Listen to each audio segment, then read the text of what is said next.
একটা নারীকে খারাপ বানানোর জন্য একটা পুরুষের মিথ্যে ভালোবাসাই যথেষ্ট।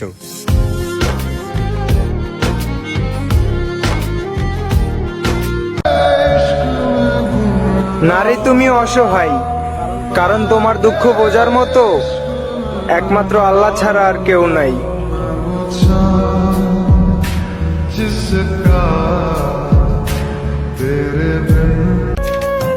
বাহ, এ কেমন ভালোবাসা! মেয়ে কাঁদতে কাঁদতে শেষ, আর সেই ছেলে অন্যকে নিয়ে সুখে আছে বেশ। ভাঙ্গা দিয়ায় আমার অন্তর কার বুকেতে বান্ধিয়া ঘর। ঠকাইছো না? ঠকবা, মন ভাঙছো না? মসজিদ ভাঙার হিসাব পাইবা। মায়ার তাবিজ বুকে বান্ধা চাইরা দিলি হাত, ভালো